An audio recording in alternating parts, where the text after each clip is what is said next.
Hey there, welcome to Takeaway with Sam Oches, a podcast from Nation's Restaurant News. I am Sam Oches, editor-in-chief here at NRN, and this is the show where I give you an all-access pass to the restaurant industry's most influential decision makers. This week I'm talking with Chris Westcott. He is the CEO of Iron Hill Brewery and Restaurant, a full-service operation with 21 locations across 5 states. Iron Hill has been offering craft beers and scratch cooking now for about 27 years, but it recently overhauled its menu with 30 new dishes as it refines its post-pandemic operation to better create a high-quality experience. Chris joined the podcast to talk about how Iron Hill is tapping into the potential of both its brewery and restaurant businesses and how it's building a base of loyal customers in each community that it moves into. In this conversation, you will learn more about how restaurants can combat the negative perception around chains, why your menu should not just meet the low bar set by your competitors, why kids should not be forgotten in your loyalty efforts, and why you shouldn't confuse service and hospitality. Jumping now into my interview with Iron Hill CEO Chris Westcott. Also, don't forget to stick around after the interview as I will share my 8 takeaways from this discussion, actionable insights that you can take with you on the go.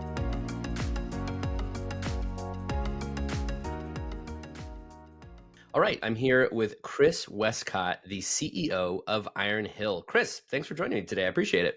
Happy to be here. Thanks for having me. Yeah, so Iron Hill, a brewery and a restaurant, which means it is checking 2 of my biggest boxes. So I'm very happy to talk to you. But Chris, what is Iron Hill all about? I know it's been around almost 30 years now, but what's the story of this brand? Well, it came out of 3 guys that were avid home brewers and not really digging what they were doing in life and decided, hey, maybe we can make a go of this back in the late 90s. They really began to put a business model together. And, we've been following a lot of the elements of that business plan as we've grown. They went through some reasonably strong growth for, neophytes in the business and found their way to some really interesting locations, all of which we continue to operate today. And, Iron Hill is a really interesting blend of, craft brewing and scratch cooking and great food and great beer and blending, the experiences together. And, we are finding our way, doing that in the ever-changing environment that we do business in. And it's a lot of fun. It's a lot of fun to stand behind the product and know where it all came from and that we control so much of what we sell. We're not into wine, we're not into spirits, but other than that, we control, everything that we put on the table and share with our guests. And it's pretty rewarding brand for those of us that choose to work with it because we get to do some things that are not cookie cutter, they're not formulaic. There's a lot of creativity in the brewery, a lot of creativity in the kitchens, and we're constantly trying to find a way to get people to come and visit us with greater frequency. That's what it's all about. Sure. Yeah. Once upon a time, I thought it would be the best job in the world to work at a brewery. So you have one of the best jobs in the world. I stand by it. There are some perks. Yeah. My gut would probably disagree. But, anyway, other than that, 2 things I think is really interesting about Iron Hill's sort of origin. First is that having been started in the mid-90s, way ahead of the craft brewery boom, which kind of came around, call it 2008, 9, 10, and later on. But the second thing is when they opened officially as a business, they opened as a restaurant out of the gates, not just a craft brewery. I'm curious about that decision from the founders, what you've sort of gleaned from them about why it was so important really from the get-go to pair both brewery and restaurant. Well, I just think that there was a passion for both, and they didn't want to sacrifice one for the other. And, the belief was that certainly people enjoy the beer aspects of the business, the bar aspects of the business.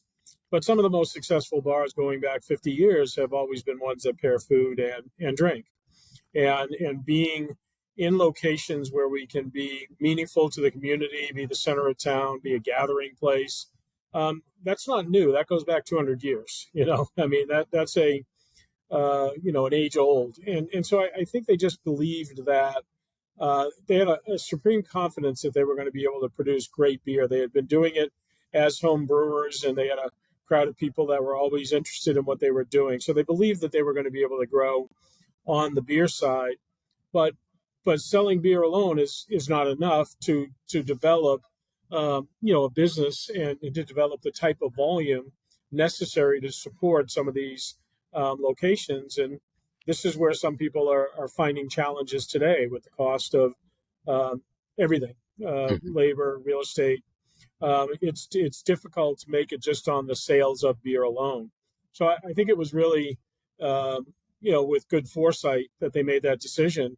And the third partner, it was a career restaurant guy. He was the food guy, and they were buddies, and they formed this partnership where he was the restaurant side and focused on the food and development of the food, and the other two partners were focused on more on the beer, and it all kind of came together as a joint concept, and that's why we're still here today. Is that um, as consumers' needs change in life, um, we can still fill so many of their needs. If people are not drinking as much as they once did, that's okay. They come in, have a great beer and a nice meal, and we fill that niche. If people are looking to sample 15 or 16 great beers and really expand their palate for beer and their knowledge and understanding, we're a great choice for that. So Sure. it really has served us quite well. You probably know the answer to this. I did once upon a time, but number of craft brews in the United States, craft breweries. So Last I checked, it was over 5,000, but it must be over 6 or 7,000 by now, right? yeah, I don't keep track of that. I'm sitting in one of our breweries, so I like to keep track of ours. Make sure we're taking care of business. But there's a little bit of ebb and flow in that number. There are breweries coming online, and breweries expanding, but there's also some shrink. People are having a difficult time. And I think more of the small breweries than those of the breweries out there like us that have a tap house or have a full service restaurant where they're combining the experience. It's extraordinarily difficult. And as you said, 5 or 6 thousand breweries. It feels like at least 2/3 of them are canning and putting it on grocery shelves and liquor store shelves. So the level of competition in retail beer, which we play in that arena as well, is highly competitive. And so it's not an easy business, but it can be really rewarding. And when you're doing it because you love the craft and it's a good business model, boy, there's a lot of reward in that. Yeah, and that's really what I was getting to. I mean, this idea that if you go the retail route, I've seen all the documentaries and everything that they have out there about how to get shelf space, and of Yeah. course, you're up against these really large conglomerates that Mhm. are very skilled and strategic at how to keep that shelf space. But then, when you are just a brew pub, that's very much sort of a unique strategy. It's going to keep you prevent you from growing too much. So there's all sorts of these things that go into it, which is why I love Iron Hill's strategy, because it seems to me like you guys kind of lead as a restaurant. But I wanted to ask you about that because as you grow, you have over 20 locations now. Do you go into a new community as a new restaurant? Do you look for new sites for a restaurant, or do you have to consider the brewery part of it first and foremost? How does that work? Yeah, for us, we're leading with restaurant. If we're going to sign a lease on 6 or 7 or 8,000 square feet, you clearly don't need that much space to run a brewery alone. And with the cost of real estate, you don't generate enough revenue just on the beer alone in order to justify the space. So we start by looking at the restaurant competition, the available consumer, how it matches up with our more successful locations. But for us, because we do have the brewery, there's a handful of additional metrics that we have to pay attention to that perhaps a straight up restaurant doesn't have to pay attention to. We look at what is the brewery competition in the neighborhood. Who's out there? How do we fit into the marketplace? so that we don't go into an extraordinarily crowded neighborhood of breweries and compete on that as well as compete at the restaurant level. Columbia here in town is an interesting example of that, where there are some breweries, but there aren't. We haven't found brewery restaurant competitor. There's breweries with some decent tap house and lighter fare, and beer food. That's a amenity more than it is a focus. So we felt that even though there's a fairly active brewery community, um, we could carve out our niche as a restaurant with our own beer. And I've got to tell you, the brewery community here in Columbia welcomed us with open arms. They're like, we're so excited that you guys are here and somebody of your caliber and size and scope, because it's a like I said, it's a craft. It's we compete and but there's a lot of pride. And when you have one of our founders is still the VP of beer, Mark Edelson. He's one of our founders. I work with him every day. And when I walk into one of our competitors with him and they start really talking beer and going on a tour, there's a lot of healthy respect that he gets for doing this for 27 years. And, young people that are coming up that are always looking to pick his brain. So, we can carry a little bit of that into a market, but we have to be careful. We can't go into a saturated market, and we don't walk with cockiness that says we can go anywhere and we're gonna hit a home run. I mean, we have to be mindful of several different factors. To that end, in the beer community, which before I had kids and I wasn't paying as much attention to my body, just to clarify, I was the biggest beer fan. I love going to breweries. I was following them. I still love beer, but, have to respect my limits. But, what I've really gleaned, and I lived in North Carolina for 13 years, where an amazing beer scene, and went to Asheville a lot, which is kind of one of the cradles of beer here in the United States.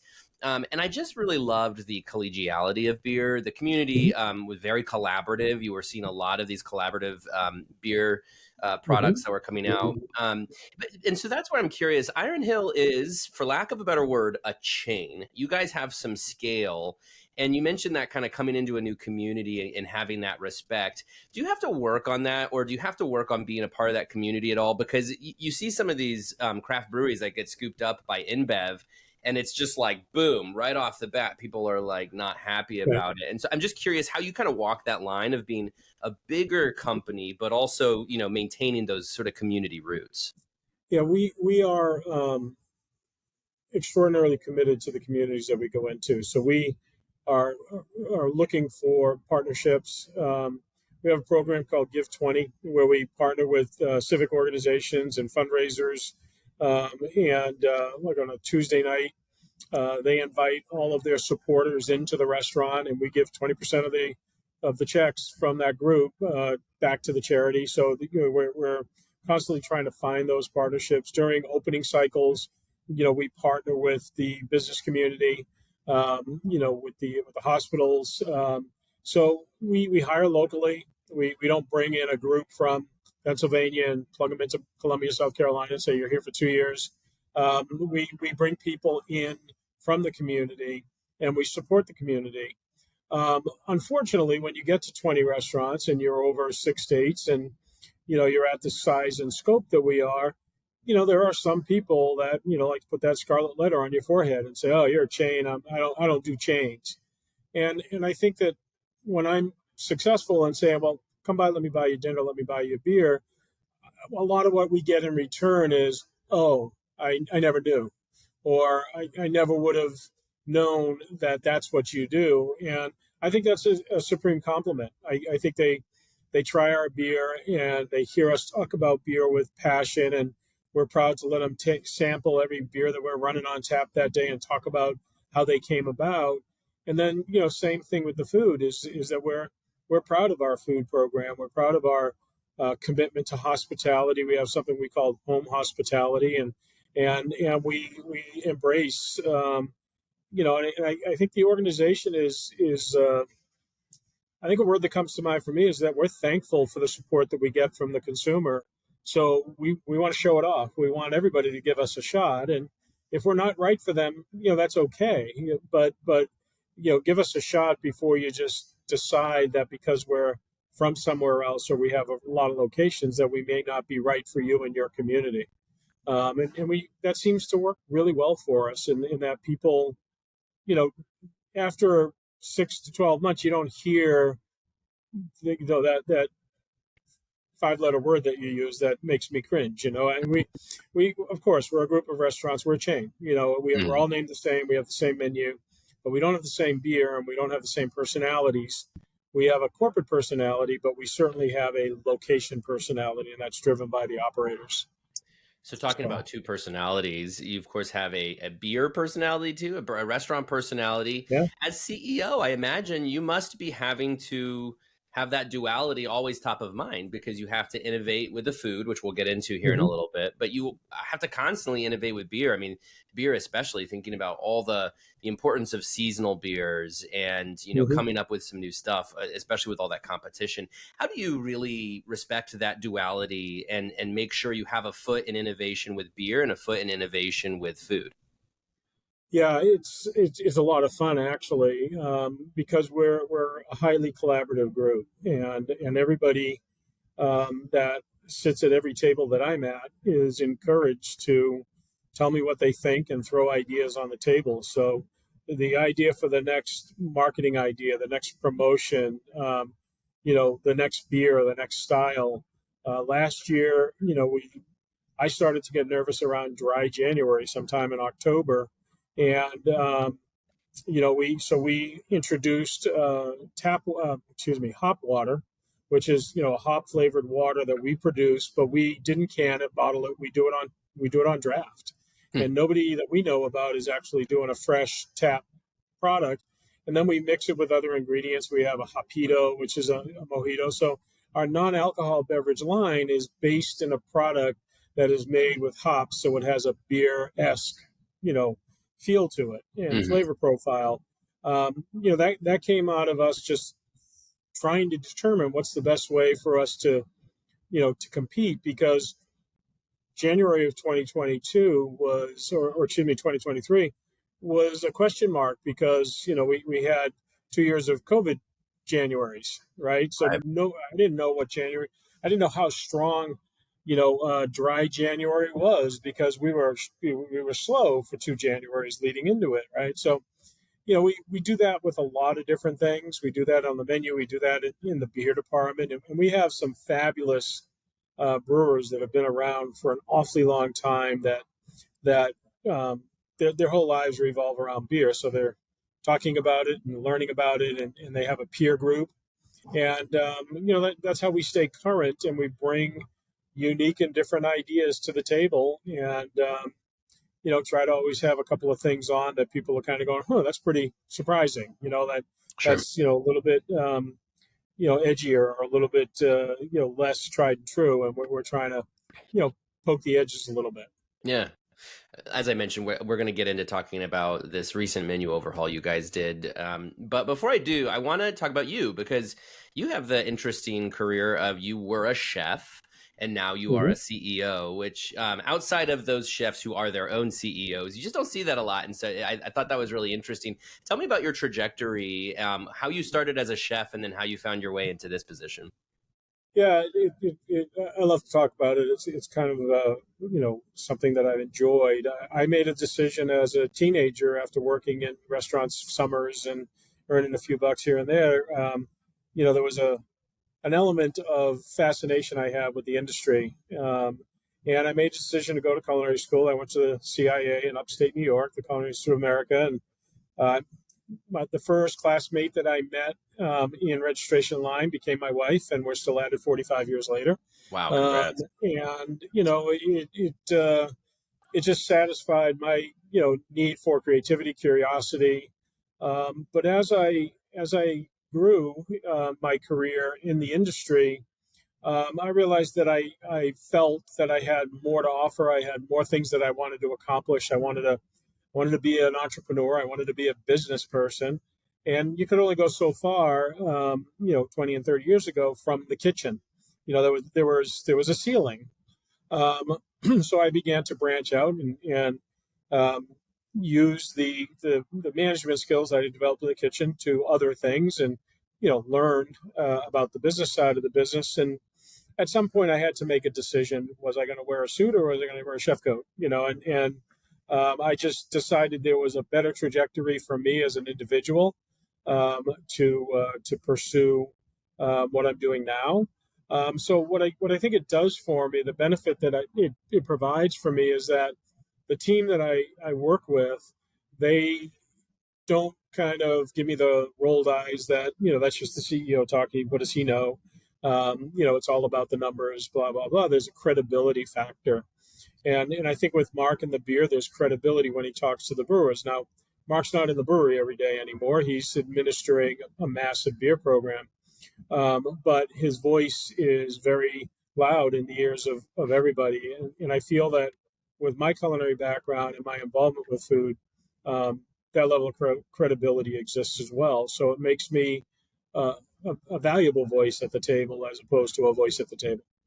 Well, and as I understand it, you got in the trenches on the recent menu overhaul, and you helped be a part of that. Tell me about this. Well, first off, why did you guys decide to overhaul your menu? 30 new dishes, as I understand it. Yeah. Why was that a decision you made?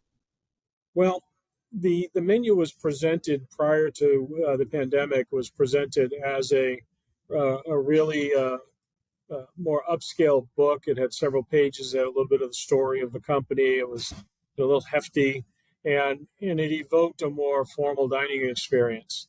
During the pandemic, like everybody else, we had to go into survival mode. We were, fighting to save the company. And it sounds melodramatic, but in a lot of ways, you had to figure out a way to operate and make ends meet. So we went to a two-sided menu card that was a lot fewer offerings. They were easier to execute, really great quality food, but a lot more sandwiches and pizzas and salads and handhelds, and less innovative and creative entrees. We had a section on our roll menu called healthy selection, so we had some lower calorie, smaller portion items. And, for COVID, that era that we went through, it was the right decision. It was the thing to do. But in my opinion, when I came in while we were doing that, I wasn't part of the decision to reduce.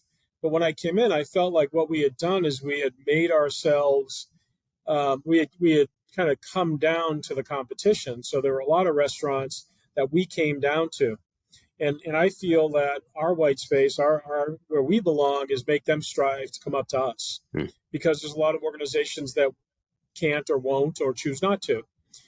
So we wanted to take back our white space, which was polished casual, more elevated cuisine. Now, we still have a lot of those great handhelds and great pizza and great sandwiches, because that's beer food, but we also have placed items on the menu that are a little bit more thoughtful, a little bit more innovative, creative, a little bit more plate appeal. And I felt it was time. It was time to put the pandemic in our rearview mirror, kind of retake our position as something that's different, special, and better than the pack, and separate from the pack. Under normal circumstances, if you will, a wholesale change of or an addition of that many items would be unheard of. But because we were accustomed to doing it prior to COVID, and we still have a lot of the team intact that was capable of running those bigger menus, we felt we had a little bit of an edge. Now, it wasn't without growing pains. Like opening a new restaurant isn't without growing pains, but that was short lived, and now we're into the routine and we know what's moving. And it's interesting because the people that supported us through the pandemic are like ecstatic. The people that are just coming back to us since 2019 don't really know what happened. They don't know what we were during the pandemic. So they're coming in, and the book is similar, not the same style, but similar enough. So to them, we haven't evolved as much until we tell them the story, and then they really study the menu and find some things that weren't on the menu prior. But we were able to bring back enough of the popular items, the items that worked really hard for us with the consumer, onto this larger menu, and that's why the number of items got to be the size that it was. Got it. As I said, you really helped. You put on your chef hat and helped to develop these new dishes. What were some of the filters that you had in place for this new menu? What were you hoping to accomplish outside of just upscale quality?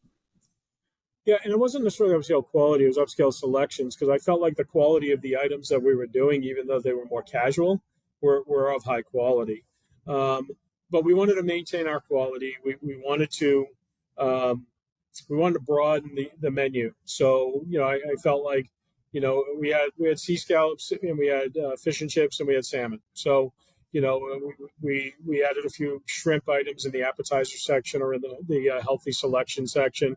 Um, I wanted to accomplish getting back to more dishes with beer as an ingredient. So either beer being incorporated into a dipping sauce for a starter.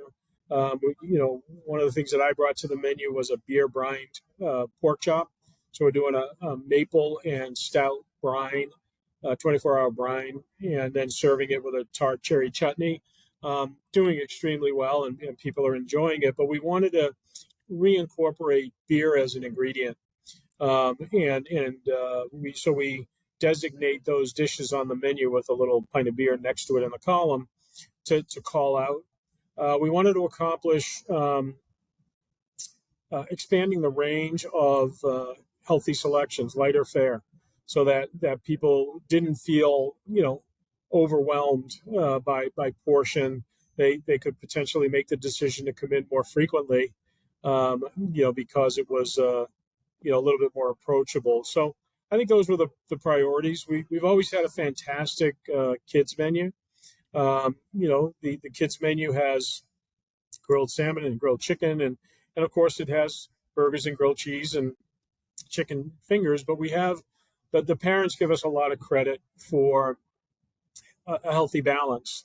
So we named that program. We have a loyalty club called King of the Hill. We named the kids program Kids of the Hill. And so when the kids come in, they have a punch card. And if they come in on their fifth visit, we do an oversized chocolate chip cookie for the family. So the kids actually get to buy mom and dad dessert with their loyalty rewards. So it's a little That's twist awesome. on the loyalty program that makes the kids tell mom and dad where they want to go to dinner. So we feel like we win with that program, and we're creating an engagement at a very early age. So we're having some fun with those types of things. And then the last piece of it was the happy hour. What do we do with everybody's competing for consumers at any time of the day. So we revamped a handful of items on the happy hour menu and changed the offering, and we feel it's vastly improved. And a lot of the items that are now on the happy hour menu are reflective of the menu items. So if somebody comes in and has a $6 or $7 snack with a beer, that's a happy hour item. It's connected to what we're serving. A lot of these new items. So that's been a big win. But those would be that was the task that was given to the group. Sure. I love all that. We'll get into unpack a few of these things, but I want to start with this idea of incorporating the beer into the menu. As I understand it, 19 dishes. Is that right? 19 Mm-hmm. dishes have a beer in them. What I think Sure. is so great about that is that like beer is so much about story, and there's so much of customers really care about the detail of flavors in beer and ingredients in beer. And so it's a really cool way that you can link those two things. But what it made me wonder was, incorporating more beer into your food, how then do you either let beer lead on the food innovation or even let food lead on the beer innovation? Do you plan on doing that more in the future where you kind of play off of these two going forward? Um, you know, it, they work so well in tandem, and so much of um, beer and wine drinking with food. There are beers that do better with certain styles of food, but at the end of the day, take the craze of hazy IPAs. There are some food items that blend well with a hazy IPA, but if you're not a fan of hazy IPA, that doesn't mean you wouldn't order that food item with a Pilsner or with a light lager. I mean, so it really comes down to, matching people with what they enjoy. So the art of one of our commitments to our consumer is we try to find the right beer for the person. So if you came into our bar and sat down and go, wow, you got 16 beers, we're going to ask you, what do you normally drink? What do you like? And then we're going to share with you an ounce or two of beers that are similar to what you like. And we'll get beer in front of you, right? From that, you'll choose one, and now you've got a beer. But then we may say, I know you said you like to drink hazy IPAs, but here, have a little taste of our porter, have a little taste of our Vienna Red Lager. And it starts to create this conversation between our staff and our guests about the nuanced differences of beer. Somebody may drink our light lager for a variety of reasons, but one of those reasons is that they're not very exploratory by nature, so they're a little cautious and they don't want to spend $5 or $6 on a pint of beer to find out they don't like it. So this taster program opens people's palates, it opens their minds, and when we give somebody a beer, they go, wow, I never knew beer tasted like that, and this is awesome. And then all of a sudden, somebody sits down beside them and they're a stranger in the bar and they go, oh, you got to try this beer. It's awesome. We have this advocate for us all of a sudden that because they found it and we were the ones that helped them find it. And there's an element of loyalty and trust that comes with that. So, getting back to the original question, it's not like we set out and say, hey, I've got this dish and you got to go make a beer, or I've got this beer, you got to go make a dish. We try the beer and we find the things on the menu that makes sense to go with it. Now, the only time that we do what you're suggesting is we do beer dinners. We do 5 courses and we match beers with food. So once we know what time of year it is, so when we're coming up in the wintertime, we're going to focus on perhaps a line of dark beers that would go with certain foods. Then the chefs will create around what the beers are going to be, or vice versa. But there's a beer for everybody, and there's a dish on our menu for everybody. Our job is to help, figure out what puts a smile on their face.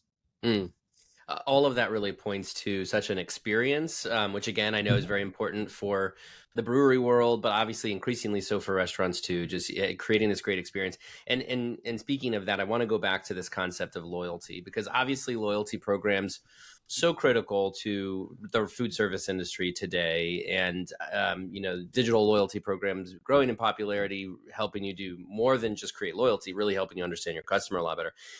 But in this conversation, I thought about a parallel to Iron Hill, which is Cooper's Hawk. I don't know how much you follow Cooper's Hawk, but of course, Sure. they are a winery and a restaurant. So very similar in that regard. And I've been really impressed with some of the things that Cooper's Hawk has done around sort of creating VIPs out of their customers and being a part of that community. And I'm wondering how you guys leverage both your restaurant business and your beer business to create some VIPs of the Iron Hill brand. Yeah, as I said earlier, our program is called King of the Hill, and it's a strong loyalty program where you earn points and you can redeem your points for discounts.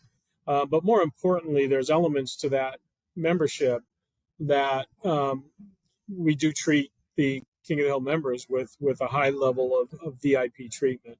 So first Thursday of every month, we do King of the Hill Appreciation Night. We typically are rolling out and tapping a brand new beer, and they get first crack at these new beers. We do a taster of food that's designed to go with that new beer. So we encourage all our members to come on Thursdays. We also give them double points on those days, so we encourage a visit out of them, and they come in and get a little extra reward. Also, King of the Hill members are drink out of a special mug. So you buy a pint of beer, you get a 22-ounce mug. So there's a premium for being a member of additional product. And when you have that mug, it's like, you're wearing a sign that says, I'm a King of the Hill member, and everybody recognizes you and engages with you at that level. Other guests come in and go, how do I get that mug? You got to join the membership. You got to join the program. So there's a lot of things we do. We're always trying to find ways to expand, the connection between us and the members. What Cooper's Hawk does, their club provides wine, and they have their wine shop that's part of their restaurants. So we last year, it's about 18 months ago now, that we launched a beer club, the Iron Hill Okay. Beer Club. We have a nice membership where you get a welcome kit, and within that welcome kit is some of our, all-time favorites. There's also a lot of beer training information, development, and there's a journal where you can keep notes about your different beers. There's all sorts of tools, to enjoy beer at a higher level. And then that's the welcome kit. And then each quarter we release 4 different beers, 2 16-ounce cans of each, in this cool package. And people come in and they pick up their kit, and they get to try these beers that the brewery has come up with that are not being run on tap, and they're not available to the general public. It's very exclusive. So that program is available to everybody, but 60% of the members of that program are King of the Hill members, where they've extended their benefit, if you will, by joining the additional club. So we're hoping to grow that, and we continue to refine it. But that gives a beer aficionado the opportunity to have access, 4 beers 4 times a year. It's 16 unique different beers, a couple of cans of each. So it really gives them the opportunity to stretch their palate and try different things. And there are people that settle into their style of beer, but they also like to just know what else is going on. So we find a lot of people joining that club for a lot of different reasons. Sure. No, I love that idea. And it's cool that you're kind of casting 2 nets. You cast a net to the beer world, and your beer fans can discover your restaurants, and you cast a net to your restaurant world, and maybe they can discover your beer, which is really cool. Kind of going back to that experience, of helping customers discover beers that they might like. I've had this experience at breweries, and it's a remarkable sense of feeling taken care of, and it really does make you feel like you're a friend of the establishment when they take care of you in that way to help you find something you like. But I have to imagine that makes hiring so important, because you want people, especially behind the bar, who are going to be that friendly and knowledgeable person on beer. Tell me about how hiring is going, and whether or not you have other headwinds facing both the brewery and the restaurant side of things. Well, again, we hate to point back to the pandemic, but it's something that we all share. Sure. And it happened, and it changed a lot of our worlds, and certainly in the hospitality industry, it's well documented that, during the pandemic, people wanted to be further away from other people, and they found other ways. And they aren't, coming back at the same rate that they left, right? So it's a highly competitive market. I think what's important is that we recognize that the experience is driven by what comes out of the heart, and if you have the right spirit about what you're trying to do, then we have the 20 plus years of beer experience, the 40 plus years of restaurant experience to be able to teach. So we spend a lot of time teaching. So somebody that goes through training with us has to go through the training on all of the food items and all of the steps of service, and our unique process that what we feel is unique, but maybe different from their previous job. But they also have to come up to speed with beer, because the average consumer probably has more knowledge about wine than they do about beer, and particularly the nuances of 16 different beers. And therefore, it's really easy to impress the guest when you give it to them, but you have to be comfortable enough to be able to start the conversation. So what we do is we teach them how to be comfortable with that.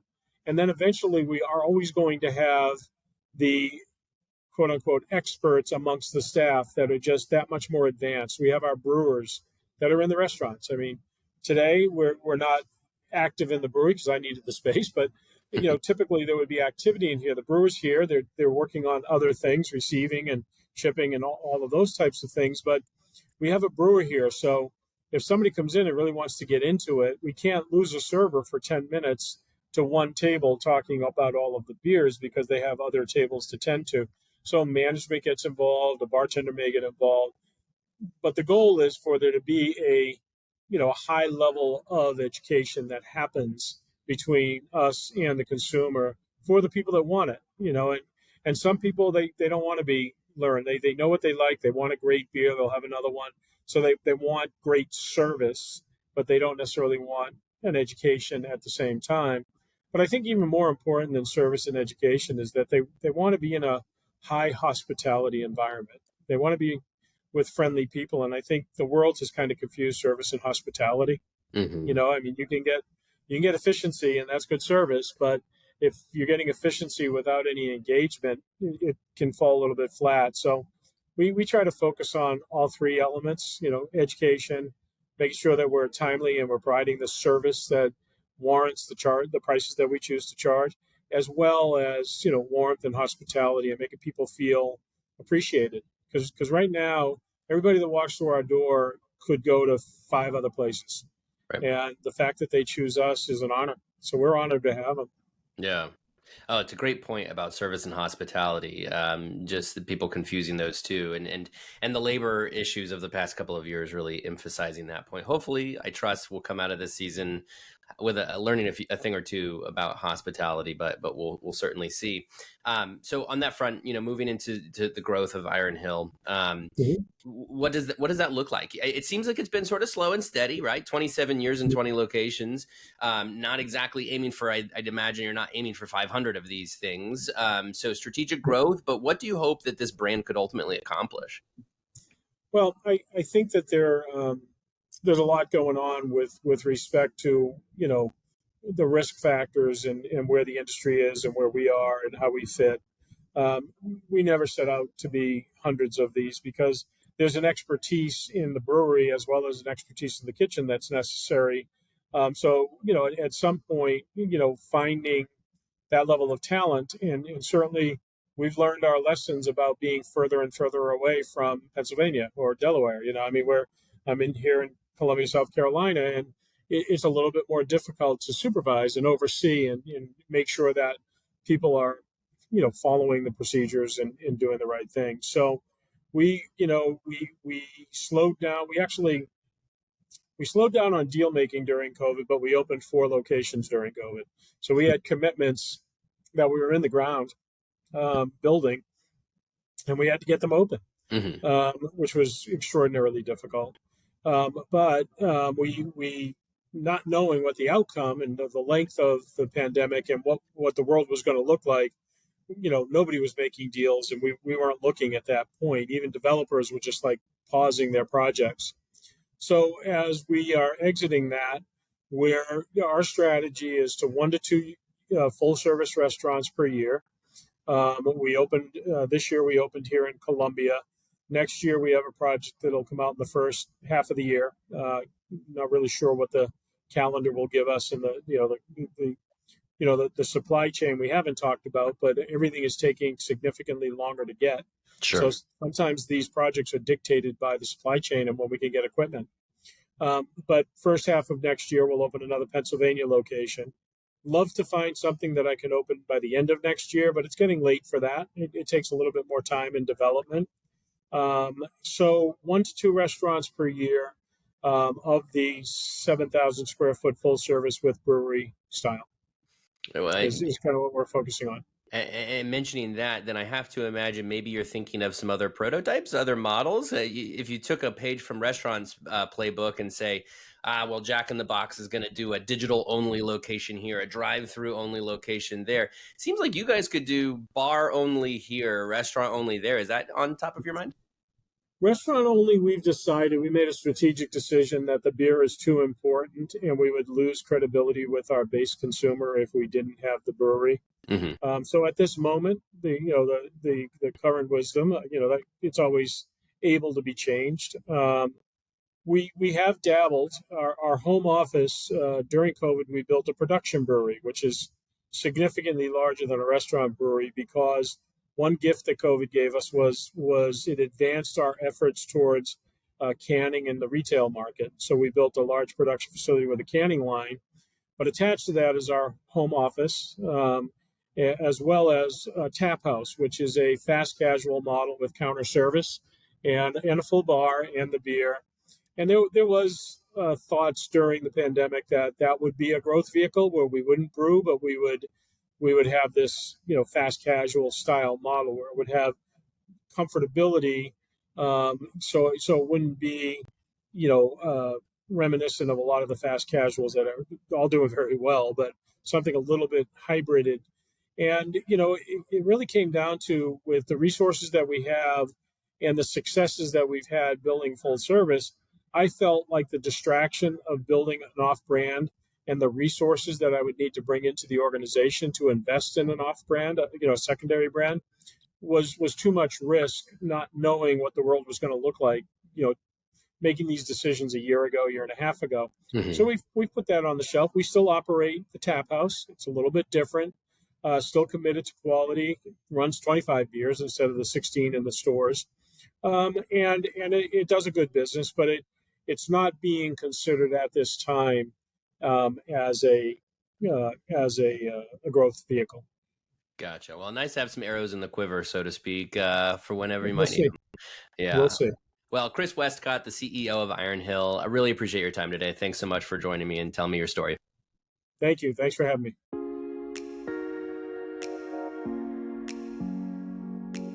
That was my interview with Iron Hill CEO Chris Westcott.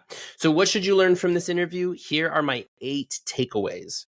My first takeaway is that some of the most successful bar businesses are the ones that pair food and drink. This sounds like a no-brainer, I get it, but it's kind of an important one to point out, I think, in the midst of the craft beverage movement of the past several years. Craft breweries, craft wineries, craft liquor businesses, alcohol, and even non-alcoholic spirits have become kind of a thing, of course, in the last decade or so, and that's great. But it's one thing to have a production facility that tries to create beverages that go on retail shelves. It's another thing to run a successful business. And to have a successful business, you probably need food. So if you're listening to this and you have a craft brewery or some other beverage company and you are trying to be a retail producer, that's great. But consider, how could you become something more? How can you have multiple channels of service? How could you have food? Chris pointed out in this interview, it goes back hundreds of years. The restaurant and brew pub, the food and the beverage, that has been the central meeting place of communities for hundreds of years. And it makes a great business if you do that, as Iron Hill can attest. My second takeaway is that to combat the negative perception around chains, companies should give each location a distinct personality. I asked Chris about this concept of chains, mostly because knowing a lot about the craft beer world and having a lot of interest in it, I can tell you there is a very fierce opinion toward sellouts and a fierce opinion toward sort of the corporate side of things, because especially in beer, there are some major conglomerates involved in this industry. And craft breweries tend to be very fiercely independent. So if you look at a business like Iron Hill, they have 21 locations. They are technically a chain. And I was very curious how that resonated in the beer community and among their customers. And I really appreciated what Chris said about how they overcome this, about how each location has this distinct personality that they are able to create through unique beers, but they also use each location's manager to really help drive that personality. And of course, that includes embedding each location into the local community, hiring locally, making sure that every aspect of the business, outside of the menu, the aesthetics, the name, the branding, of course, everything else, they really try to incorporate the local. And that helps it so that, as Chris said, 4, 5, 6 months on after a location's open, nobody's really concerned if Iron Hill is a chain or not. What they like is that they get good hospitality, good food, and good beverage. My third takeaway is that an executive's hands-on experience brings credibility to innovation. Chris used to be a chef. I find this really interesting, and that's why I brought it up with him. He went from being a CIA-trained chef to now being CEO of this company. And it brings really great credibility to Iron Hill as a destination for great food, because Chris himself got in the kitchen. He got in the trenches to help develop this new menu of 30 new menu dishes. And what I think is so interesting, as he pointed out, is when the CEO is involved in that innovation, having that seat at the table in the R&D process, the whole team can kind of rally around that and be a part of it. some might see it cynically that a CEO comes and says, here's what we need to do because the market data says this, the numbers say that, metrics, whatever. But as Chris pointed out, for him as a trained chef to come into that process for R&D, it brings that credibility, brings the team in to that process, and brings, I think, some more authenticity to what they're doing. And so that really helped them in their innovation process. The same goes, by the way, for their co-founder, Mark Edelson, who's still very involved in the brewing part of the Iron Hill business, that he's been doing that for 27 plus years now. And for him to have that authority in the business around the brewing really helps the whole team kind of get involved and rally around that R&D. My fourth takeaway is that your menu should not just meet the low bar set by your competitors. Especially in the bar world, I think there is maybe this assumption that the food doesn't have to be as good, that, people come in for a drink. They don't necessarily come in for James Beard Award worthy food. But Chris pointed out that when they were developing their menu, they wanted to really strive for a high bar that their competitors had to aspire to. I thought that's really great. You set the bar, really try to achieve high quality menu items, especially in a category where they might not be expecting it, because that's a great differentiator. If you're in a crowded category like Iron Hill is with breweries, to kind of come in here with this upscale food, polished casual, I think as he called it, that's a great differentiator. It catches customers by surprise, and it becomes another selling point for the business beyond the beer. So if somebody doesn't want a beer, maybe they otherwise would have not considered Iron Hill, but now they do because they know that the food itself is worth the visit. My fifth takeaway is that kids should not be forgotten in your loyalty efforts. Iron Hill has a King of the Hill loyalty program, great name. And I love this part of it. They have Kids of the Hill as a sort of niche offering within that loyalty program, where kids themselves can get a punch card. And as Chris said, they can, if they get, I believe it was 5 punches, 5th visit, they get an oversized chocolate chip cookie to share with the family. I thought this was so creative. It's so simple, but it's really creative too. You're probably thinking about loyalty. You might have a loyalty program. Of course, parents are the decision makers. They're the ones with the discretionary income. They're important to focus on. And every other grown up, you want that discretionary income. But kids drive the visit for so many families. And so if you incorporate kids into your loyalty program, there's a good chance those kids are going to encourage mom and dad to go to that particular restaurant. And I can tell you as a parent, I do what my kids say, especially when it comes to food. I don't want to go somewhere where they're going to waste the food by not eating it, or where they're bored, or, whatever, they're not happy. I want to go to a place my kids, I know they'll eat, they'll be happy. Iron Hill incorporates kids into their loyalty program so that would be the case. I think that's really creative. My sixth takeaway is that by educating your guests on flavors and products, you can build trust and loyalty. I probably take this for granted, but Iron Hill, Chris talked about how at Iron Hill, the bartenders, the servers are really encouraged to educate guests around flavors of the beer in particular. And I see this at bars all the time. I've experienced this at bars all the time, but I don't really think about how important that part of it is. That, Chris pointed out, if a bartender gets to know you a little bit and they suggest a beer maybe you wouldn't otherwise have tried, or maybe you've never heard of, and then you like it, how great do you feel that bartender or that server could identify that maybe you would like this thing? It helps to build a relationship with the business. And Chris says this is a strategy that they employ at Iron Hill, that they're bartenders and servers really try to teach the customers about the beer flavors, what they pair well with on the menu, and try to get to know the customer and their likes and dislikes to point them in the right direction. And this, of course, makes hiring hard and training hard, because you really have to find the right person who knows how to do that. You have to educate them before they can educate your customers. But if you pull that off, if you can get your employees to a place where they can educate the customers, how cool is that you can really build that trust with your guests and bring them into that process in a way that, again, develops loyalty beyond points could ever do. They feel like they're a part of the family by learning all about it. Iron Hill has a taster program that I think is really kind of aligns with this idea of teaching your guests how to appreciate your products. And that's something else to consider. How do you bring your customers further into your product, your menu, your offerings, and get them to be a part of the family? My seventh takeaway is that your VIP guests should be able to take the brand home with them.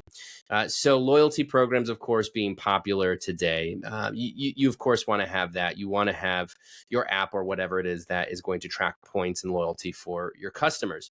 But beyond the digital part, the punch card, whatever that is, what is something physical that they can take home with them? What is something extra that makes them feel even more like a very important person? For Iron Hill, it is a mug. You get a mug as part of their loyalty program. But then you can also sign up for the beer club, which you get beer on a regular basis. You get this welcome kit that has a journal. I think that's really cool that you can learn more about the beer, take some notes about it. And again, it brings them deeper into that process so that they feel like they're, again, a part of the family of Iron Hill. Think about this for your own loyalty program. What are some ways you can go beyond the digital, I should say, and incorporate some other assets? Maybe that's a t-shirt or other merchandise. Maybe that's something incorporated with a menu like Iron Hill does. But whatever it is, consider some other ways to send the brand home with your guests so that they feel like a VIP, because again, it really builds that loyalty. My eighth and final takeaway is that consumers want hospitality, not service. Don't confuse the two. This was a really great point that Chris made about the fact that service is, the baseline of what customers expect. You bring them their food, there is a transaction, you answer any questions, lead them to their table, lead them out, whatever. But hospitality is doing that all with a smile, doing that while building the relationship, doing that while really rolling out the welcome mat for every customer. Chris had this great line where he said, if you're getting efficiency without engagement, it can fall a little flat. I love that. Efficiency versus engagement. We've been talking about efficiency all year. Yes, efficiency is important. Yes, the transaction matters. Yes, you have to move people through and really, provide service. But to set yourself apart from the rest, to create an experience that people want to come back to, focus on hospitality. That's what Iron Hill is doing, and clearly it is working. Those are all my takeaways for today. I hope you enjoyed this episode. Please remember to subscribe to Takeaway wherever you listen to podcasts and leave your feedback. You can also email me at sam.oches@informa.com. Thanks again, and talk to you next week.